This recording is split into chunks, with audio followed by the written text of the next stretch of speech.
All right, as we enter the inside of the home and begin this portion of the appraisal, it's important to note that there is going to be one major distraction, and that's going to be your customer. They're going to be asking you questions. They're going to be following you around. They're going to be potentially referring to the home they're looking at from you. All things that we need to address and work with them on, but it's very important that you stay focused as well as on your appraisal. And part of that process is your appraisal form. You need to use that as your guide. And so as we enter each room, I'm thinking to make sure that I've checked off the walls, the ceilings, the carpet, etc. So as we enter, what I would be doing to the customers, I let them know what I'm going to be doing. You know, Mr. and Mrs. Customer, basically kind of what I do is this. I go through the house room by room. First and foremost of my appraisal, go through that. And then when I'm done, I'm going to go through the house again with a camera, take pictures. Any questions on that? And then take it from there. And then from there I'll begin the appraisal process. So how we do it and in terms of where to start really isn't a specific have to. It's just a process that you get comfortable with. Because we're in the living room, we're going to start in this living room, okay? I've got my appraisal form. I know that carpet's on the appraisal form. I know that walls are in the appraisal form. We've already done our windows for the most part from the outside. However, on the inside we want to check window sills, etc. So, carpet's grouped together. We know walls are grouped together. So we want to make sure we address all those windows as well as its own section. So when we're in a room, we can just start adding and counting that up. So I'm in this room. I'm looking over. Carpet looks really, really good. In fact, in this house, carpet's been replaced. Even though the carpet's been replaced, I would still take your measurements of your room. Oftentimes, especially being that we're a big company with several locations, you have customers that are wondering how big is that living room. If you've done the length measurements, we can answer that question. In the case if this carpet needed to be replaced, it's real critical that we know that information because we want to make sure that we're covering all of our costs.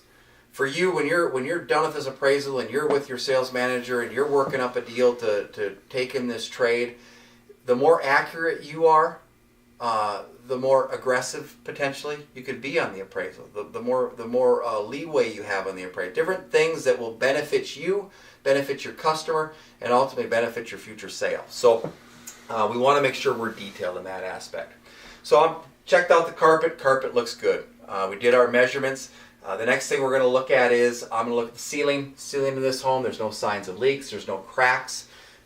In the event that this ceiling had a crack, one of the things that we need to remember is if there's any hint of smoking, any hint of anything in the house in that aspect, when you go to fix that crack, it's not going to match.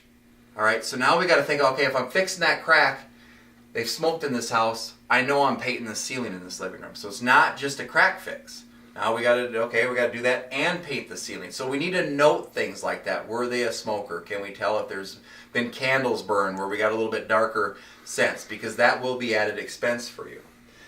Next thing I'd be looking at after I've checked out the ceiling, obviously lights are working, the ceiling fan is working. I'm going to check out the window sills, right? I'm going to come over, are they looking good? In case if they are, these in particular are, I'm going to check blinds, okay? Are they working first and foremost? Do they go up and down? Once they're up and down, I'm looking at the actual blind itself. Are they cracked? Are they broken?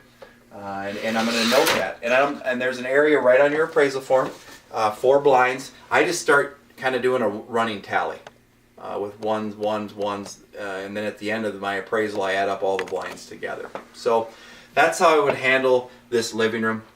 Making sure I'm going here. Did I catch everything that's on this living room carpet, living room walls? I did. And you'll be able to, if there's a area on your appraisal that, let's say this doesn't have a fourth and a fifth bedroom, it's a 3-bedroom house, I'm putting NA on my third and fourth, or my fourth and fifth bedrooms. I'm under walls, because then at the end of this appraisal, I can much more easily see if I've checked off everything.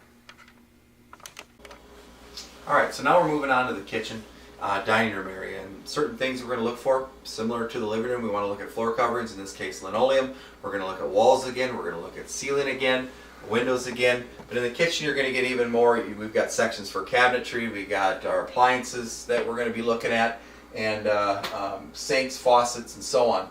So as we start to process this room, I'm going to do just the general big things first. So let's start with the ceiling. How does the ceiling look? First glance, it looks pretty good.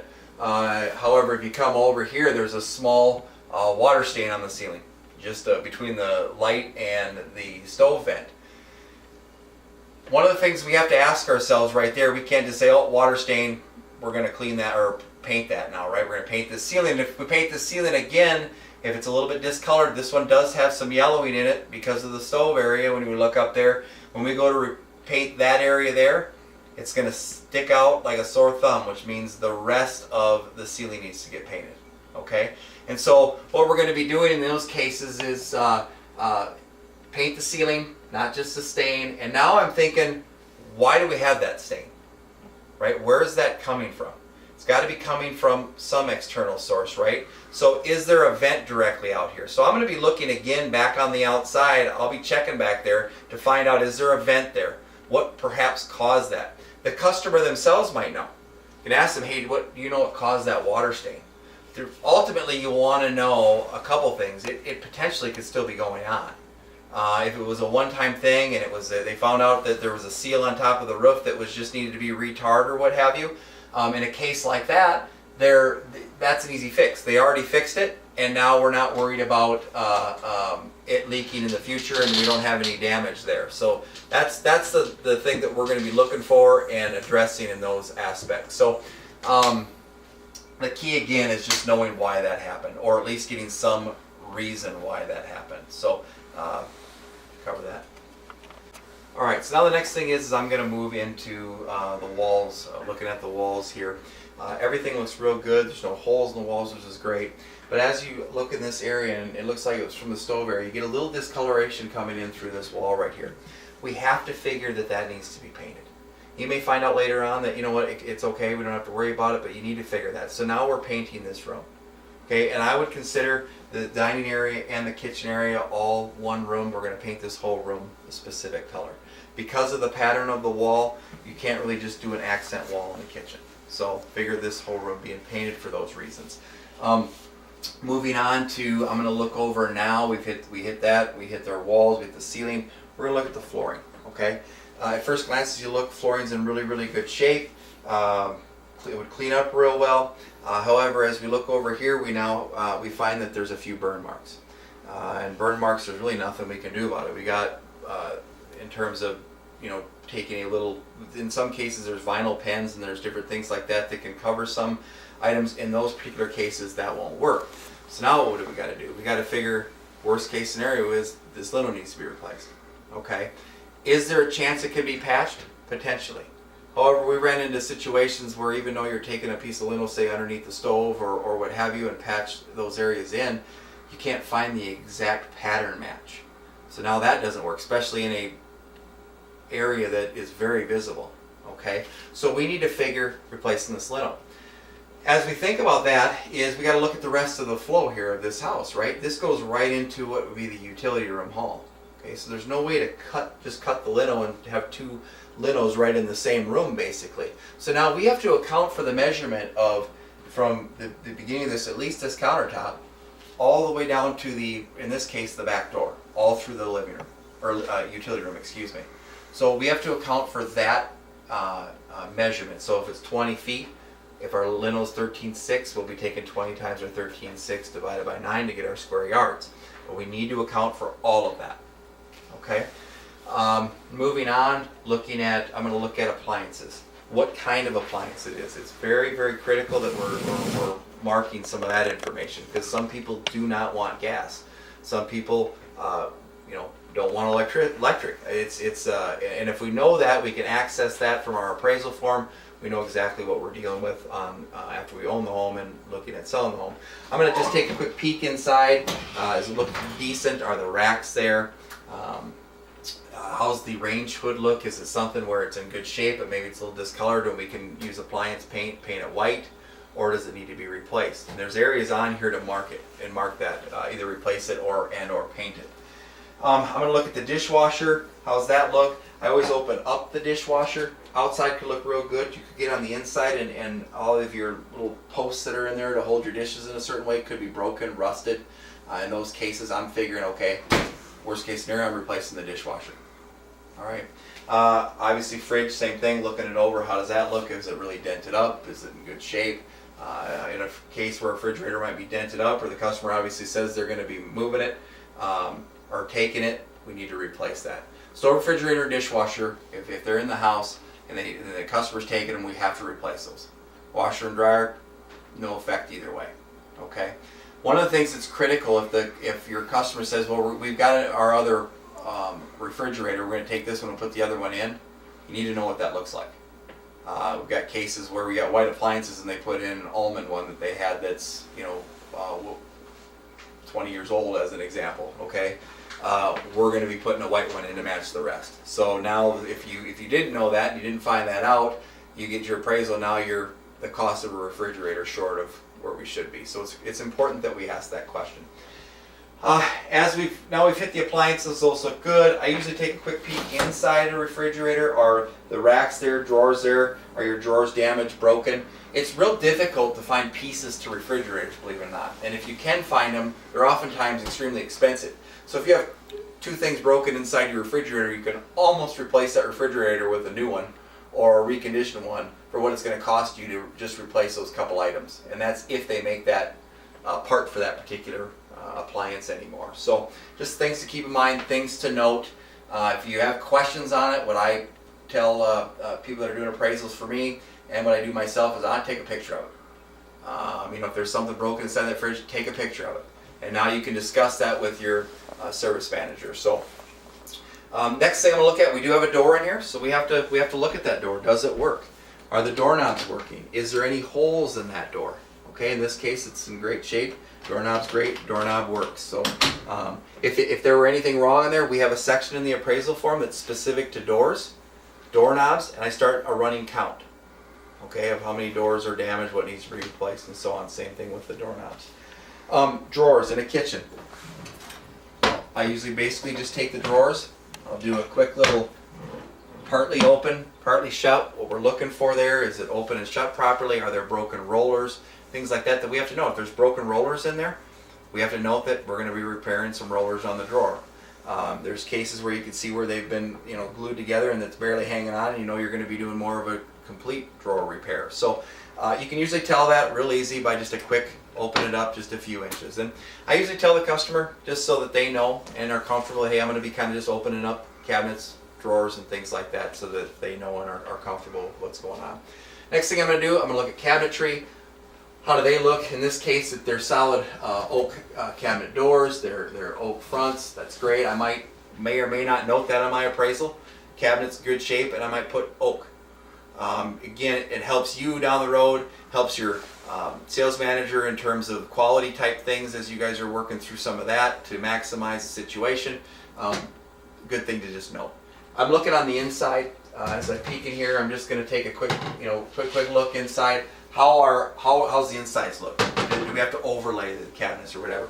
One critical area to do that is underneath the sink. Oftentimes they're at a water leak or what have you, it's going to be here. We find homes where the actual whole base below is missing. Okay, we're going to come back to our HUD sticker situation, which we have here. That's a critical component of every house. We'll address that in a little bit. I'm going to look at countertops. Okay, how do they look? A couple of different areas. One is your edging. Okay, is it chipped up? And if so, how much? In some areas, if it's chipped, there's simple little fixes. We can put a little colorization and take that off. If you have a color of, say, a green or some beige color that we may not necessarily be able to match. Okay, and let's say you have a piece missing this big here, right? There's a couple things to note. One, I'm looking on the side of the stove to find out if this edging on the side over here is the same width as here. Because now I can actually just piece in, if it's only like a section, yay big or up to 2 feet or what have you, I can section that in. I want to note that because if not, let's say it doesn't, which this doesn't, okay, and we have some damage here, and I can't match this color, I'm figuring all this edging being replaced. Right? So even though you have maybe a 3 foot or 3 inch section here, I'm measuring this 2 feet, right? 3 feet, and about 6 feet. So now I'm figuring worst case scenario, even though I only have a little 4 inch area, that I've got a good 10 to 12 feet of edging that I have to figure to replace. Okay, so again, measuring. We're going to measure that up. Next thing is I'm looking at backsplashes. How does that look? In some cases, you just need to maybe be a little re-caulk to dress it up. It's dirty or the caulk's cracking or what have you. In this case, the backsplash looks very good. Another thing that I'm going to note is I'm going to look behind the sink. As you get out and see more homes, you're going to find actual seams in countertops right behind the sinks, right in front of the sinks. Very high water area, and it ends up actually rotting out the countertop. So I'll see that. If I see that back here, I'm pushing back here. There are times I can put my finger right through it. And now we know that we might have some countertop issues to deal with. We know for sure we got the wood base of it that we're going to be having to deal with, reinforce or what have you, depending on the extent of it. Take pictures of it, note what you see is going on, so that you can explain that real well to your sales manager. So I've gone through appliances, we've looked at flooring, talked about flooring, we looked at cabinetry, I'm looking at the poles, how do they look? In the case of, certain colors, and certain colors, if they're, the poles are ones you don't see much anymore, well, if you've got a number of them that look real bad, you better count up all your poles, because now you want that, kitchens, you want looking real good. And so you need consistency in the kitchen. And so those are things to note and count. Make a running count. If you're even in question about it, count them. Right? We can always say, oh, we don't need to worry about it, so we don't have to account for that cost. But that's better having your sales manager do that with you and say, no, we're good on that, than we needed to, and you don't know how many. So let's just, if you hear any question at all, take pictures of it and count the number. Okay? Again, we got another window in this room, so I'm looking at a window, I'm looking at the blind. Does the blind work? Is it functional? Is it broken? Is it discolored? Is it really, really dirty? If blinds are really, really dirty, it's actually less expensive for us just to replace that blind than it is to try to clean them. Okay? The sun gets them a little bit brittle and things, so if that's the case, they're just real dirty, real dusty, figure you're replacing that blind. Okay? And then we're going to look at the window sill. How's the casing around it? Does that look good in this case? Looks pretty good. So, outside of that, as far as the kitchen, you got these lights in here. How do they look? Are they cracked, broken? That really covers the kitchen and what I'd be looking for. I guess one other thing to note in all rooms is registers is another big one that can easily be missed. But can get rusted out real easy and not look real good. If you replaced all this room with new lino and you have registers that aren't looking good, that either need to be painted or replaced, at $7 a register, if there's 10 of them in the house, and we missed a big portion there. So again, just something to note. There is something on your appraisal for registers. Again, I just run a running tally until I'm done with the appraisal. All right, as we get into the utility room here, a few things that I'm noting as I go through it. Kind of the same drill. We got walls in here, we got floor coverings, right? Well, one of the things we know is that we're already replacing this lino in here. It went with the kitchen. Okay, so we've got that measurement already. We're going to look at the walls. Walls in this particular room look real good. So that's not a problem. I'm going to be just kind of peeking around. I want to know, for the appraisal purposes, again, it also comes for selling purposes. Sometimes people want to know on washer and dryer what kind of hookup it is. In the manufactured home world, it could be gas or electric. You see that, you don't see gas as often as electric. However, it's just something that I think is kind of important to at least note. So I'm looking behind to find out, is it electric, is it gas, hookup for the dryer? Sometimes they have both hookups there. Okay, and I just noted, we have it on our appraisal area where there's what kind of hookups it is, and we note electric, gas, or both. The electrical panel oftentimes is in your utility room. Well, it's important to know if this is a 100 or 200 amp service. People need to know that eventually for when they are getting their home to their site, whether it be a park that may have only 100 amp service, etc., or need to get 200 amp to that site. Those are the things that are important. So I look at the panel. I usually take a picture of the panel just to have yes, it is 100 amp and there's my proof type of thing. So I'll take that picture of that.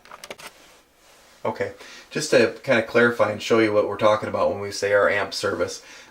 You're going to find two different panels, either a 100 amp panel or a 200 amp panel. In this case, this is a 100 amp panel. One of the ways to tell is the size. Until you get more versed in what you're looking at, it may not be as obvious.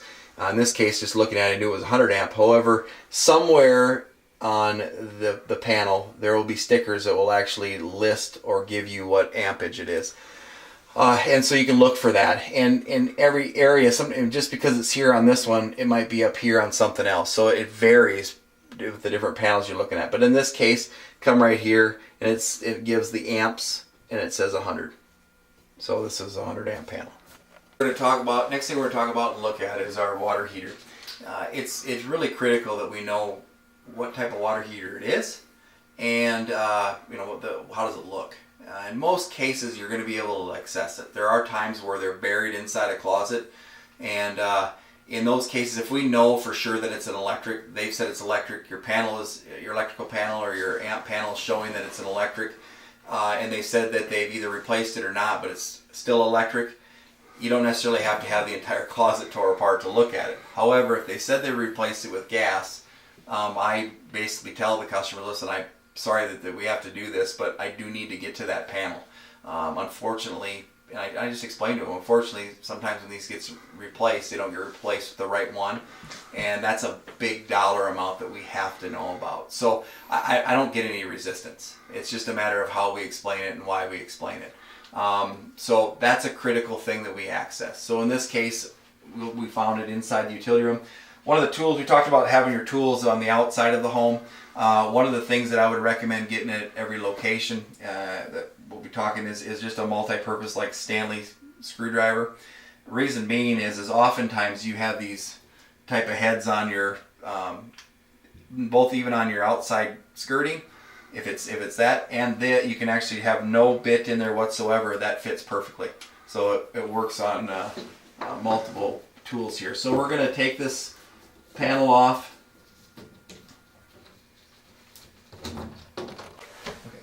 All right, now that we've got the screws out of the panel here, we're going to take a look at our water heater, and we have an electric water heater. How do you tell? Well, the thing about a gas water heater is going to be one of the biggest tells in that is you're going to have an actual vent coming out of this water heater and up through your roof. Okay? Electric, you might have a little bit of plumbing coming out the top, but there's going to be nothing beyond that. Nothing going up into your ceiling area. Okay, that's the easiest way to tell that you're dealing with an electric water heater versus a gas. Okay, in the event that this were a gas water heater, and why this is critical is now we need to decide if, let's say it is gas, we need to decide, is this the proper water heater? Okay, by proper, is it a manufactured home approved water heater? And to take that one step further, there are manufactured water heaters out there, same manufactured home approved on there. They're not the proper water heater for the type of homes that we sell. Okay, so one of the ways to tell that then is to come down to your base of your water heater. Most of the time that water heater will be up on legs, and there'll be a little vent that's going from the water heater through your floor. So you'll have spacing in the bottom of your water heater. So it'll say mobile home approved, you'll have your vent coming up through, and most likely it's not sitting flush on the ground. It'll be up off the ground with a little venting. If you went on the outside of the house and took away your skirting right where the water heater is, you're going to see a tube through the floor, a little metal tube about yay big through the floor, and that's the actual intake. The thing about water heaters and gas water heaters specifically is the requirement is to take outside air. It has to take air in from the outside. Okay, and then it goes up and through the roof. So, okay, so since this is electric, we don't have to worry about the mobile home approved or not. Okay, it's only gas that it's critical. So if somebody's replaced their water heater and they see, yeah, we replaced it, we know it's electric, we're good. Okay, one of the reasons I still, even if the customer tells me it's electric and this isn't buried and it's something that we can access without too much trouble here, I would really like to see it. And the reason being is, you can start to see different areas of your water intakes up on your top. There's some areas where it's coming in down below. You'll be able to see some calcium buildup or some corrosion. Oftentimes you'll have this panel here will start to look all rusty or have, again, calcium buildup and different buildup around it. I'm thinking that water heater doesn't have much life left. Okay, and I'm going to take a picture of that and I'm going to note it. And you bring it back to your service manager, or your sales manager, excuse me, and you guys discuss, is this something you should be putting in costs for or not? Okay, in my world, if I'm looking at it, I'm putting in cost for it because I'm assuming this isn't going to last much longer, or we may have issues here. So the other thing to just kind of note, if it's still the original or if they've replaced one, is what's it sitting on? Is it sitting on the floor? If it is, great. I usually just try to put my foot in there a little bit. I want to feel around because if they had if they replaced it, there's a good chance the one they replaced was leaking. Okay, and did we get the flooring stabilized in that area? So again, anytime you have water your toilets, which we'll see in just a little bit, I'm just kind of just feeling around. This one feels solid. The water heater looks great. All the plumbing attached to it looks great. So I'm checking off that water heater's good. All right, last thing is as you can see, I've got the water heater door back up. Anything you take apart to look at, we need to make sure we're putting it back and we put it back the way we found it. And that goes from this to the skirting outside to any specific thing that we're moving or doing inside the home. So just common courtesy, and obviously we want people to understand that we care about their home. So and I would one other note, take a picture of the water heater. Just make that mandatory. I'm getting a picture of it. That way nothing's missed. It is a huge expense if it's the wrong water heater. All right, as we're working through the utility room, last thing I'm coming up to here is the exterior door. What I'm going to check out here is it's steel insulated door. Do the doorknob work properly? Does it open and shut properly? How does the door look? Does it have a lot of dings in it? I'm looking at the door jamb. Is it beat up? Is it in some cases you see more of a buffalo board type substance that may not be holding your plunger in it anymore. Has the plunger been ripped out? Different things like that I'm going to note. Anytime we come into any of that, let's say it is a little rough, or that has happened, it's pulled out or whatever, I'm going to take a picture of it.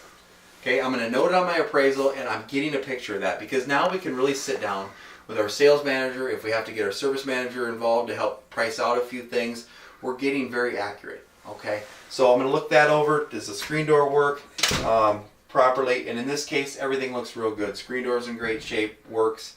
Door's in great shape, works. Door handle works. Deadbolt works. So I'm going to check off on my appraisal form. Exterior door, good. Very good. All right, now we're in the master bath. In our world, in the appraisal world, on your appraisal form, and even in the new world with Friendship, this is considered bath one. Master bath is always bath one. So we're in bath one. We're going to do the same drill. We're going to look at the ceiling. How does the ceiling look? Things that you can note in a bathroom is oftentimes you can have discoloration around vents. Water leak for some reason, or the bathroom wasn't vented, shut. You have water, or water staining. Sometimes around showers and tubs, you can get a little bit of your texture coming off of the ceiling or missing from moisture and what have you. So now we got to retexture that area, which is going to mean not only are you retexturing that area, but you're most likely just painting the rest of this room's ceiling. So we have to note that. We want to take a picture of that, and then we want to make sure we're putting in to paint the ceiling as well. Once I've addressed the ceiling, I'm looking at walls. How do the walls look? In this particular house, walls look really good. There's no holes and such. However, there is some discoloration, and some battens that have real dominant glue stains and stuff. It's not something that I'm going to do anything specifically about, other than I'm going to take a picture of it. Okay, salesperson, you're better off erring on the side of caution than not at all. So just take a picture of it. It can always be deleted at another time, but if, we're better off being able to show what we're talking about to our service manager, or sales manager, and or service manager when we're trying to figure out what should be done in terms of our costs. So I've done the walls, I've done the ceiling. Means we're going to move down to the floor. So I'm going to take a look at the lino. How does the lino look? In a case where we've determined this lino might already be accounted for because we've done our kitchen and hall in this particular home, there's a good chance this is going to get replaced as well. However, if the decision is made to keep this lino, I need to be able to say, hey, this lino actually is good if there's other things that we can do. So take a look around. Are there any cuts in it? Are there any burn marks like we've seen in another room? A thing to note in bathrooms and even kitchens for that matter, around the vents, you can get staining. And it's from the glue. Factories don't glue down the whole lino. They just glue down the edges, and they'll glue down around vents. Well, what can happen over time is that glue will wick through the linoleum. And so you'll see, if you ever go in a house, you can see big, small stains to big stains around there. That's not coming up. And so that lintel, you need to take a picture of that, and I would account for replacing that lintel. Whether that happens or not at the end doesn't matter. The key is that we have the costing in to do that if it's necessary. So we're going to take a picture of that if that happens. In this particular home, there's two things happening. One, we've got a lintel pulling away just a little bit from this vent. That isn't so bad yet. It could get tacked down. It hasn't pulled away too far. What happens with linoleum is the linoleum shrinks. So when it's not tacked down on the edges, if it remains that way in different temperature changes, that lintel will continue to shrink up, where at some point you won't be able to lay it back down. You'll have too big of a gap. In this case, we're still okay. The vent itself, right by the flooring, is rusted. So we want to take a picture of it. We want to note. We want to figure we're replacing it. We may be able to just paint it, but you figure that it needs to be replaced. Okay. The other thing I'm going to look at around this area is around toilets. I'm walking by them, okay? I'm putting my feet in and around them. I want to feel if there's any soft spots here, any issues that they've had at different times with toilets. It can be sitting just fine, and in reality, you've got some issues there, okay? So we want to note that. Is there a soft spot in that area? So that is what I would address on the floor, so to speak. So then I'm going to look at the toilet. Does it work? I'm checking the flush. I'm going to flush it. Okay, is the plumbing working okay on it? At that point, you can see, is there any little bit of leaking? If you've noticed some staining or some soft area there, sometimes when you flush it, you can notice a little bit of a water leak, just things to be addressed. In this case, the other thing I'm noting is it has a extended seat on it. And because of that, this toilet seat, I'm replacing this seat. This is going to come off, get thrown away. So I'm replacing the toilet seat on this particular toilet. So things to note there. The rest of it, if you shut things up, looks good. Everything that we see here is just cleanable. There's no other issues that I see with the toilet. So those are the things I'm going to check around in that area. The other thing we got here is we got doors again. So again, we're going to check these doors. Any holes in them? Are they working properly? Okay, both of these look good. Thing to note, it's got stuff attached to it, potentially, right? We need to know, okay, how is it attached? In this case, it's just hooked over. Did those hooks cause a bunch of scratching on the doors, okay? If it did cause scratching, then obviously we just need to note that. Want to take a picture of it because we're not a huge expense, but we're going to address it. If this was screwed in place and it was bigger than normal screws that you can't just fill, well, now you might be replacing a door. Take a picture of it, you note it, and now you can talk about it when you're with your sales manager. So we're going to look at this cabinetry area now, and all right, now we're moving to the countertop section. It really is very similar to what we had in the kitchen, okay? We check out the sink. We want to check do our faucets work, okay? Do we have issues with it? This particular one, as you can see, we've got some issues with the actual faucet itself, okay? It could be as simple as a screen or what have you, but you're going to want to note that we have potential faucet issues there, okay? Count it as a faucet replacement. May not need to be replaced, okay? All right, so moving on, I'm going to look at the countertop again. How does that look? I'm going to look at the edging. I'm going to look at the backsplash. No seams in this. There hasn't been any water penetration in here to cause any problems. There's no bubbling in the countertop. Backsplash looks real good. It's got drawers. So again, are they working properly? Or do we have drawer rollers or things like that we're dealing with? I'm going to look inside. I'm going to look underneath. I'm looking at the plumbing. I'm looking at the areas that are every once in a while you can see where they have the plumbing's cracked or an issue with that. So I just take a quick look underneath there. I want to see, is the base underneath looking good? Is it all warped from water leaking in it? Is it in good shape? And I would take a picture and I would note that as well. So door looks good. Again, it's wood doors. They're actual hardwood styles. And so that's what we're looking at. You're going to look at your medicine cabinet up here as well. How does it look? Is it in good shape? Lights are working. I just usually just see if there's things that are functions like this. I'm just opening them up just a little bit. I'm not opening them wide, getting all snoopy, just out of respect for the people. But you'd be able to tell just by doing that to know, okay, this does or doesn't work. And again, not a big deal. It's an adjustment. The bigger thing is the case itself in good shape, and if not, something just to note. So. Alright, so I want to bring you into a bathroom that had an actual tub in it. It applies to a shower as well, but there's different things that I want to point out. This happens to be a one-piece fiberglass tub. What makes it a one-piece? Obviously flowing through, there's no seams in it. Oftentimes in the manufactured home world, what you're going to find and you're going to see is you're going to find tubs that have really at least two pieces. So you have your base of your tub, oftentimes plastic, and then there's a surround that goes around that. In a fiberglass or your plastic tubs, I always get in the tub. Same thing with a shower. I'll stand in the shower. The reason I'm doing that is oftentimes you can have cracks in that tub that you can't see without standing in it. All right. Once you stand in it, all those little hairline things become more visible. So I get in the tub. I just kind of walk around real quick, look around a little bit. If there's anything that looks like a little hair in there, and it's not a hair, there's a good chance it's a crack, and you're really going to see it more visibly if you stand in and you check it out. Okay. The other thing that I pay real close attention to is I'm going to come down here and I'm going to look at right by the drain. Okay. What you're going to find is as the drain, as your tub surface goes into the drain, you've got a little bit of a lip there. And oftentimes, really in plastic tubs is more happens more often than in your fiberglass.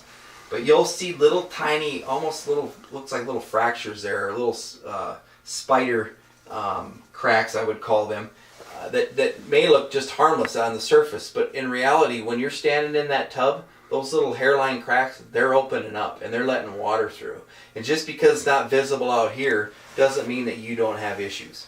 Doesn't mean that you're not going to have problems once you take in this home. The home now gets moved, it shifts, all of a sudden you have flooring, you have other issues underneath the house that it's just something to be aware of and note.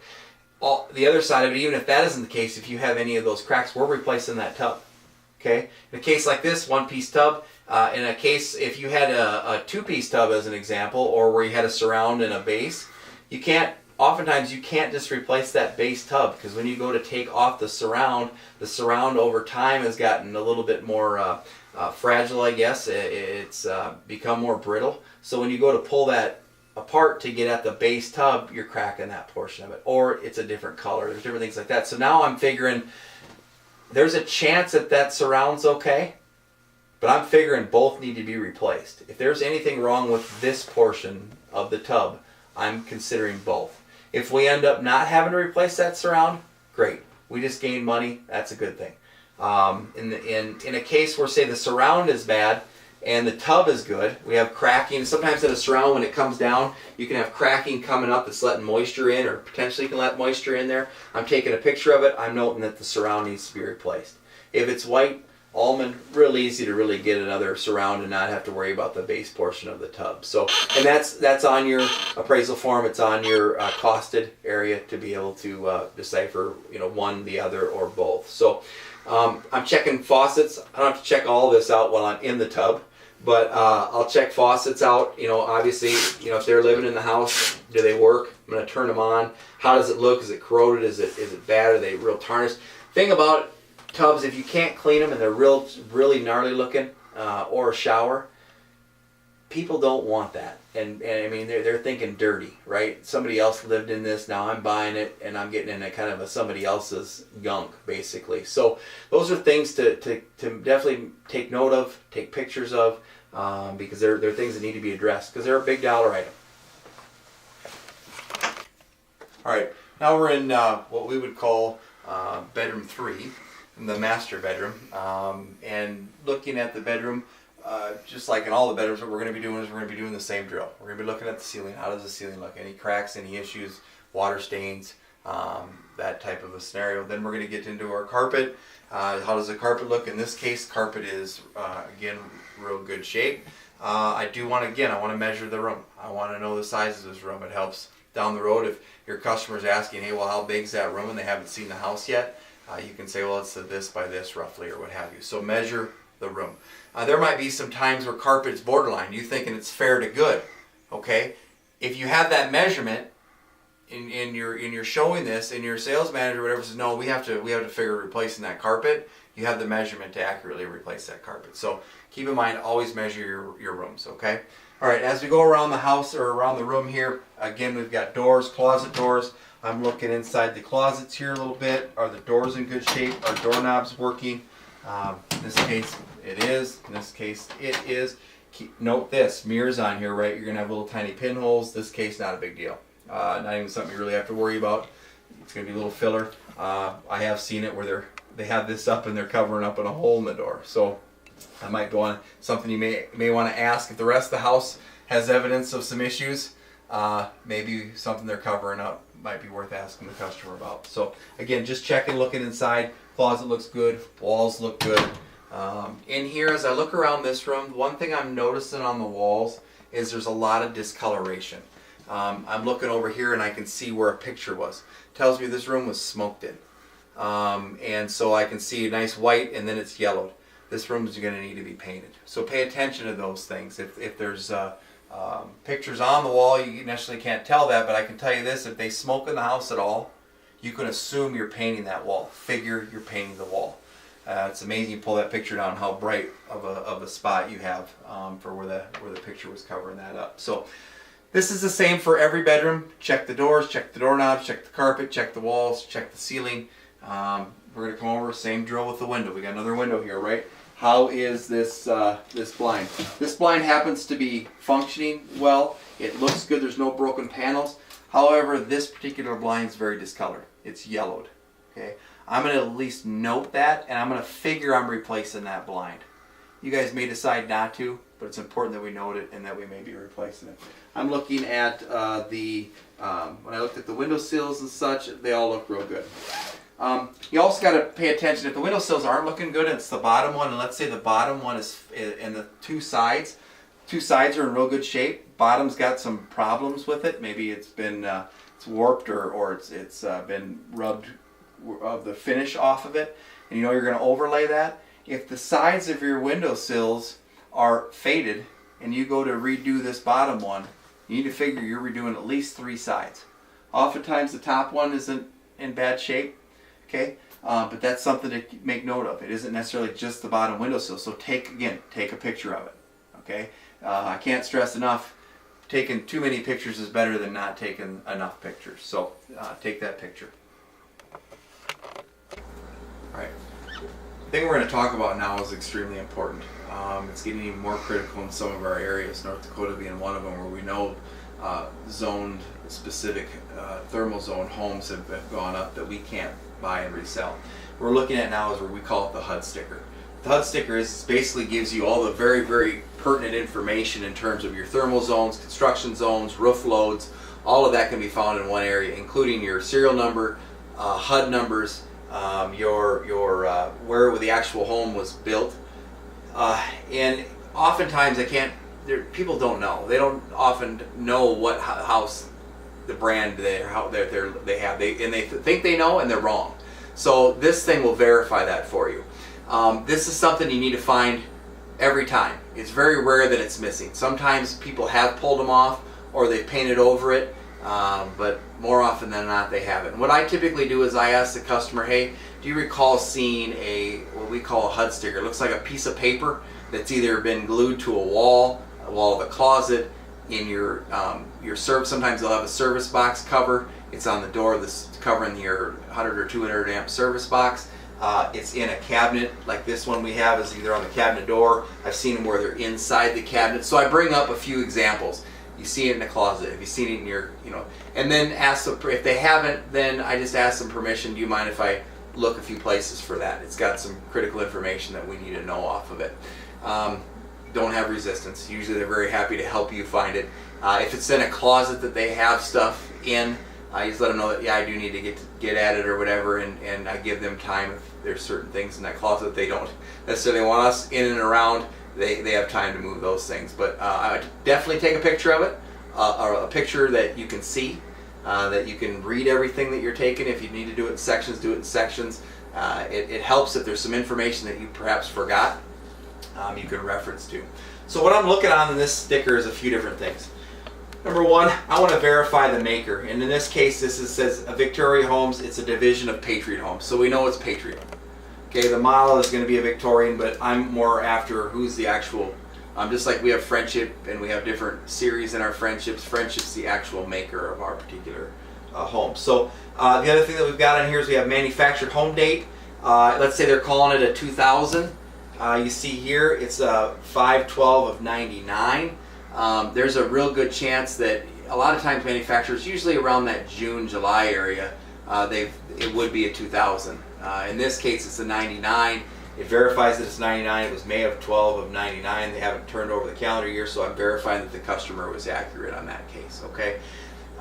If it's within 1 year, what I'm getting at here is if the customer said it's a 2000 and you see this HUD sticker and it says that it was built in August of 99, it's most likely a 2000 model. Okay. So, but I've had it times where customers have been 3-4 years off. Okay, and this helps verify that if they don't have the title present or what have you, and I've even had titles that are wrong. Okay, so those are just ways to verify what you're dealing with.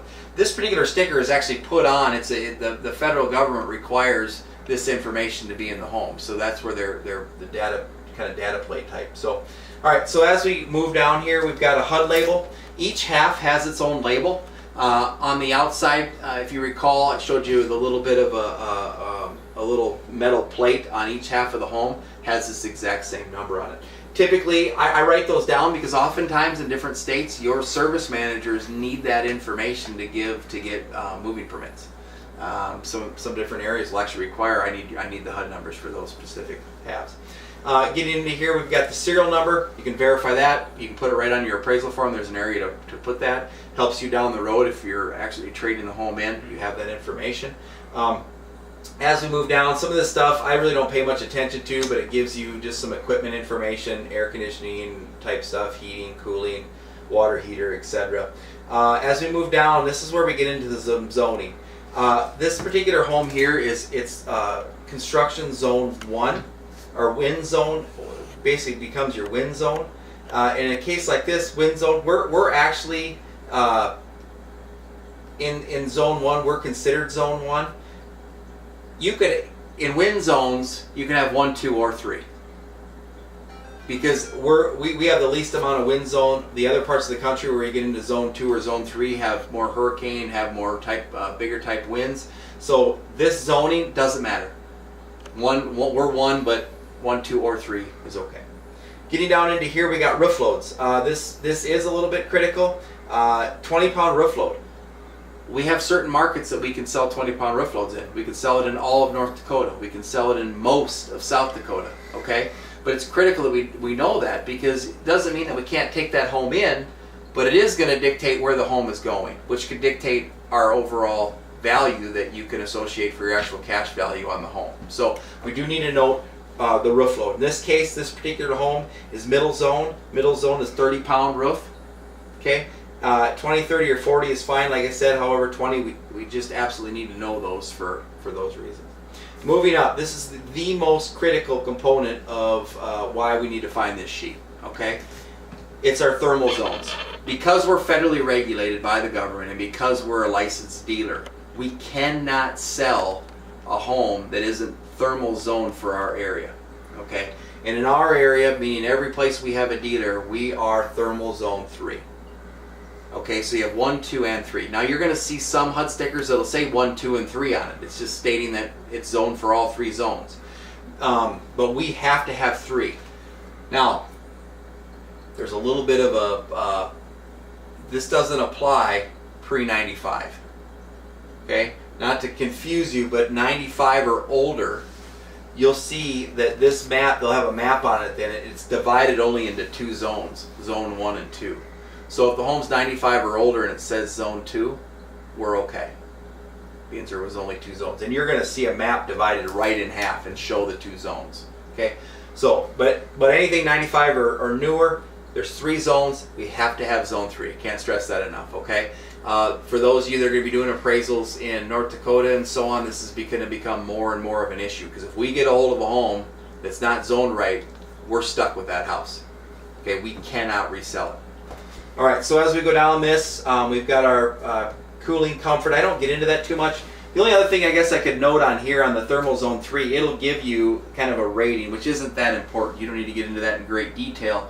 Oftentimes in the selling process is where they'll bring that into play, because we used to do that with our, when we do our friendship homes. We talk about thermal zones and how much this is rated energy efficiency wise and things like that. That'll play a role in that, but not for this appraisal purpose. So those of this HUD sticker, that really covers the main things that we need to know about. So take a picture of it, note that, make sure you've got the proper thermal zone.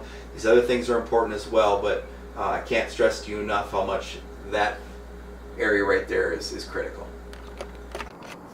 All right, at the end of our appraisal, before we leave the house and walk out the door, we need to double check our appraisal. Look over your form. Are all the boxes checked, either with appropriate goods, repairs, NA, meaning wasn't applicable to this particular home? Is that done? If it is, have you taken all your pictures that you needed to take? Make sure that's been done. And then obviously thank your customer for the opportunity to see their home and wrap your appraisal up.